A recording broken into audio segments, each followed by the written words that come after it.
ज़रा सोचिए, एक ऐसा इंसान जिसे समाज अछूत कहे, जिसके हाथों को अपवित्र माना जाए, जिसके छूने से लोग नहाना ज़रूरी समझे, लेकिन वही राजाओं का गुरु बन जाए और मीरा जैसी भक्त उसकी शिष्या बन जाए, और सैकड़ों साल बाद भी जिसके विचार पूरी दुनिया को रास्ता दिखाए।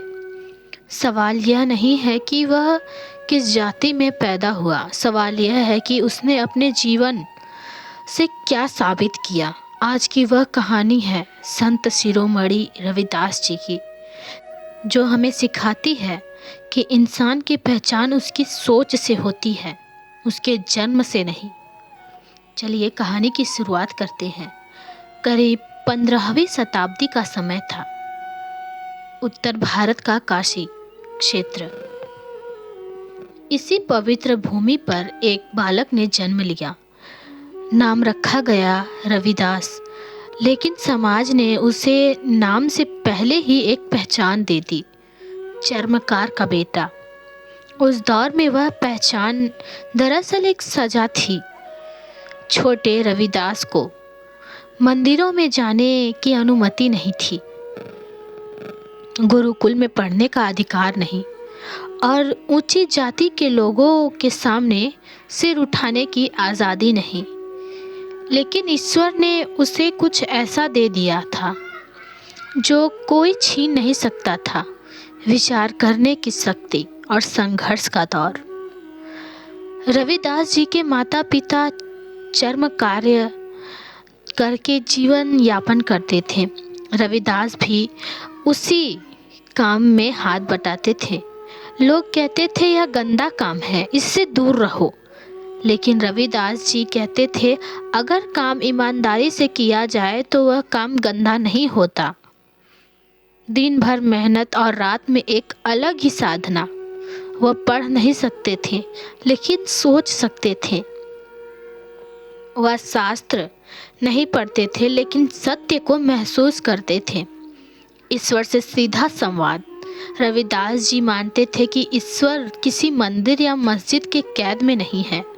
वे कहते थे मन चंगा तो कठौती में गंगा, यानी अगर मन पवित्र है तो साधारण सी जगह भी तीर्थ बन जाती है। उनकी भक्ति दिखावे की नहीं थी, बल्कि कर्म और कल्याण की थी। समाज को पहला झटका एक बार की बात है। कुछ पंडितों ने कहा, अगर तुम सच्चे भक्त हो तो मंदिर आकर पूजा करो। रविदास जी बोले, अगर भगवान सबके हैं तो मंदिर सबके होने चाहिए। यह बात उस समय क्रांति से कम नहीं थी। मीराबाई और शिष्यत्व। राजस्थान की राजकुमारी मीराबाई जब रविदास जी की शिष्या बनी तो पूरा समाज हिल गया। लोग बोले, एक राजकुमारी एक चर्मकार को गुरु कैसे मान सकती है?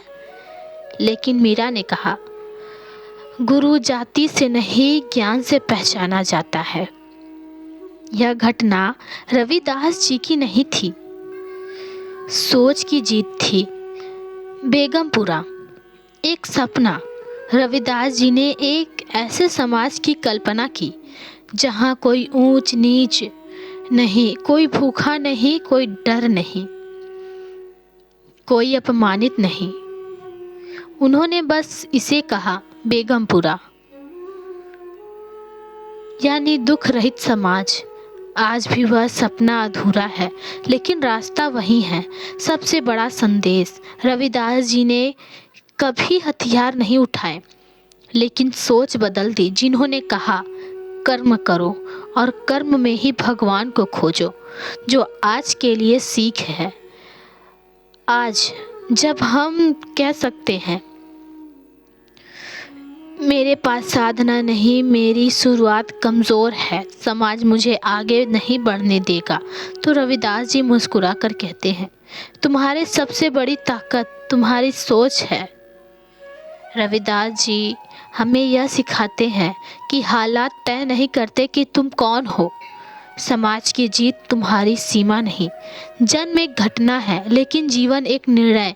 अगर एक चर्मकार का बेटा इतिहास बदल सकता है तो तुम क्यों नहीं बदल सकते।